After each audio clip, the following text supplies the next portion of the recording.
In this video, we're going to be taking another look at some of the latest and greatest mods to get recently released for Fallout 4. There's a lot of pretty special stuff we're going to be taking a look at in this video, including one of those mods that you download once, use, and just literally never uninstall because it's that good. One of those major quality of life improvements that will probably make prolonged playthroughs of this game significantly more enjoyable. Although even outside of that, we have a lot of other cool custom mods, some I've been teasing on this channel, and other ones that are just totally new and came out of nowhere. If you guys enjoy the content or just want to see more Fallout or Skyrim modding, you can leave a like or subscribe. I should have a pretty special Skyrim video coming in the next few days that I think you guys will like, but otherwise, taking a look first, let's look at Settler and Companion Dialogue Overhaul. This is one of those super special mods that I think a lot of you are going to keep on your game for the long term. This mod really has a three-pronged approach in Fallout 4. It'll change the dialogue of the Gunners and Raiders, the Settlers, as well as significant overhauls with companions in the game. So first, for the simple part, with Settlers as well as Gunners and Raiders, they'll now just have more dialogue options. You won't just hear the same repeated 4 or 5 lines constantly, but rather there'll be quite a bit more diversity and variety within them. This is super refreshing if you played Fallout 4 even for like one playthrough. Just hearing those same damn lines all of the time gets really tiring. The Settler changes in particular have a pretty big impact. It expands their pool of potential comments to 150 from just 21. And with settlements, a lot of times you're spending a lot of time just at that location, whether it be building or using some mods like Sim Settlements. But fortunately, that's really only one half of this mod, as the changes it brings to companions are much more significant and much more felt through gameplay. Similar to Settlers, this mod will reduce some of that repetitive dialogue with companions and actually just increase the amount of dialogue they have. Now, time for the latest round of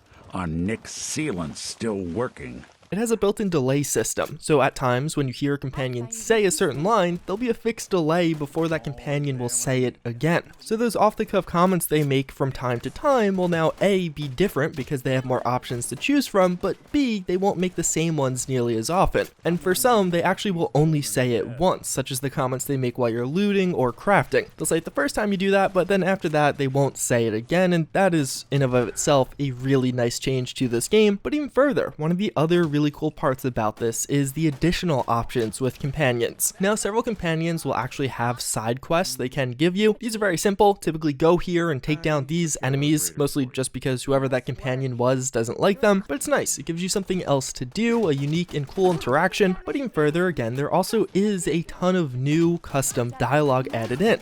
Here you go. Check it out. Job's done. Exactly how it should be. You and me, cutting a nice bloody swath across the Commonwealth.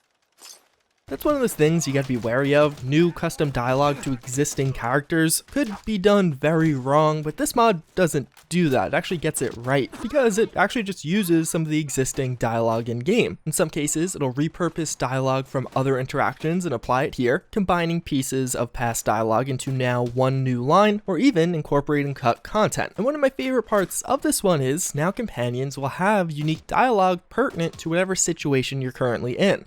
It will take a staggering number of gallons of water to fill this. Engaging secondary defenses.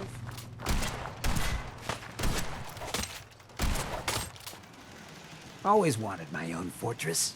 Whether it be based on location, the quest, or some other happening around you. This is pretty cool, and it makes those companions feel just a lot more real or believable, not just brainless monkeys. Although this mod doesn't actually affect the AI, so they'll still kind of act that way, but they'll sound much better. In practice within Fallout 4, this is such a massive quality of life improvement. Now while you're off questing and an NPC speaks, it's not nails on chalkboard. Most of the time, it's actually something interesting, or oftentimes something new you may have not heard before. A lot of times now, they also will just be quiet, because some of those repetitive things they typically would say aren't there anymore. And it's one of those mods that you can almost not even really tell it's a mod. It feels like an update to the game, the way it should have been to begin with, and the way it's integrated so well, not really feeling like custom content, does make it particularly special, and I think it'll quickly become a must download or mainstay for many people. Although separately, if you did want to make Fallout 4 feel pretty unique and look pretty custom, we also do have the release of Borealis, a landscape retexture mod. This is a pretty cool one. It's actually a pretty unique landscape retexture, which is a category that has quite a few options nowadays. So at its core, what this mod will do is change the way Fallout 4 looks. looks. You'll see things like additional and totally new foliage, new textures for the ground and rocks, but to me at least, what makes Borealis unique is one, although many mods in this category will apply this kind of content in a fairly consistent way, giving you one new look for the Commonwealth, but it's one new look that you see everywhere. With this mod, there are distinctive biomes. Certain areas look totally different. You almost think you're using two totally separate environmental mods, which definitely is pretty cool in practice, but even further, I really like the main theme of this one. This mod represents the end of a ice age period, a nuclear winter around Fallout 4, and a transition into a more just kind of overgrown ton of foliage everywhere. So as such, you'll see aspects of both of these. Sometimes you'll find very snowy environments that would seemingly have a cold climate, but other times you'll find areas, especially towards the center of the map, that have started to melt down. The grass and trees is really starting to build up, and it looks just like one of those green mods. All around, I really like this one. It's one of those mods I could see myself using for a long time. There are a lot of options in this particular category of Fallout 4 modding, but I feel like this one in particular does enough unique or different that it kind of carves out its own little corner. Mods like this are super subjective, so hopefully this video gives you a good enough idea as to whether or not you want to use this or replace your existing one with it. But for me, I definitely think it's a cool one, and you'll without a doubt be seeing it in the background of a lot of videos going forward. But then one that's just different, and I think a pretty cool concept, we also do have Eden Voice Assistant. It's a very simple mod. What it's going to do is be as if your Pip-Boy had a voice assistant in it. So as you complete certain tasks or do certain things, it'll audibly kind of just tell you what's going on.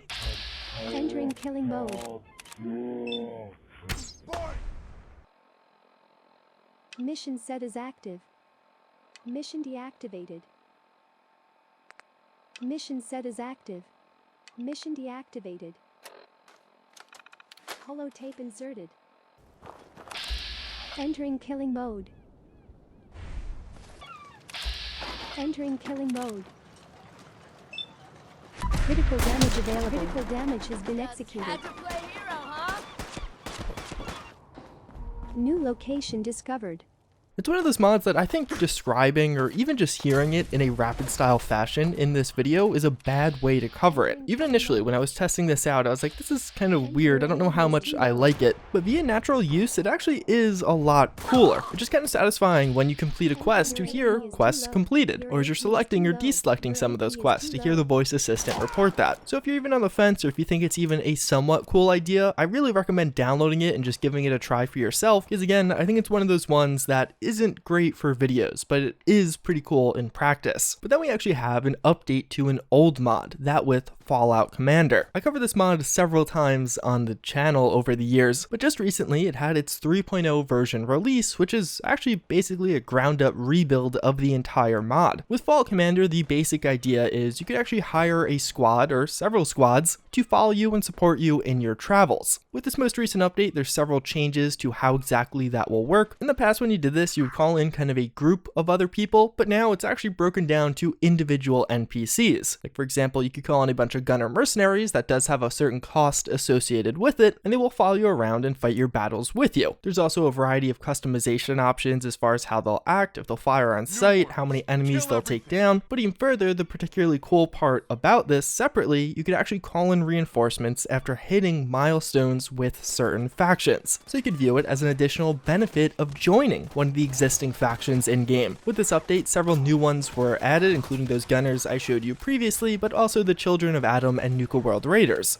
So now as these guys are following you around, they're also going to actually start leveling up on their own. Their level will be independent of you, so as you have your squad of gunners or Children of Adam following you and they complete or take down a lot of enemies, they'll start to improve themselves and perform better and better. It's a very unique mod, and I know many of you are probably familiar with its base concept, but if you weren't familiar with the 3.0 update and you have been using it anyway, I highly recommend giving it a shot. The core functionality is still very similar, but now there's a lot of added benefits and it just all around I think works a lot better. And also there's some cool stuff like vertibird airstrikes. But then taking a diversion to something a bit simpler that also actually fits in really well, we have the AR500 Tactical vest. This is a simple mod that's going to add in plate carriers into Fallout 4, a new item that you could place on your character. There's several of these to choose from, having different attachments on the front, but also coming in several different color options. There's actually been quite a bit in this category as of late, which is something I couldn't have said a year ago, but I know there's also a lot of interest interest in this category, so I did want to show off this one. But a great tandem mod to go along with your new plate carrier is the Scarl. This is going to be another new weapon mod added into Fallout 4. It's actually a pretty simple one. There really isn't much in the way of customization, just semi versus fully automatic, but I know these scars in general are a very popular category and there's not a ton of options when it comes to Fallout 4 modding, but even further, it actually does feature a couple of unique projectile types. You have standard nerf darts or even separately nerf darts with a little spike on the end that do increase the damage of this one quite significantly. Outside of that, it does feature functional animations and all around fits in your hand pretty well in this game. Of course, there are a lot of weapon mods out there, so it's always hard to choose a new one, but this is pretty well polished. It kind of does all of the things you would hope it would, while at the same time not being overly complicated or unique. But then last but not least, another new weapon mod, this one actually being quite a bit rarer and quite a bit more different. We do have Boosies the Boss, which, as the title suggests, will add a new Uzi into Fallout 4. This one's definitely not perfect. It is one of those weapon mods that could use certain improvements. The animations don't line up perfectly, but also if you want an Uzi in this game, it's one of those weapons that's without a doubt good enough. It has several different customization options and features. You can actually change the material on this one, and really if you just want a high rate of fire SMG and you think Uzis look cool, this is a good mod to download. It's another one that isn't perfect. It doesn't do everything you could possibly hope for, but all the essentials are there and definitely is very usable and functional. The custom animations are used from a different weapon, but they still do look pretty cool, even though they don't line up perfectly. But otherwise, yeah, that is a look at some of the more recent and new mod releases for Fallout 4. Quite a few special ones in this video. I know there's several others that more recently came out. There's just been so much content for Fallout 4 modding that I'll have a secondary video going over some of the other stuff in the next few days. But either way, as always, again, I thank you for watching. Hopefully you found this informative or just enjoyed it. But with that, I hope to see you all next time. Later.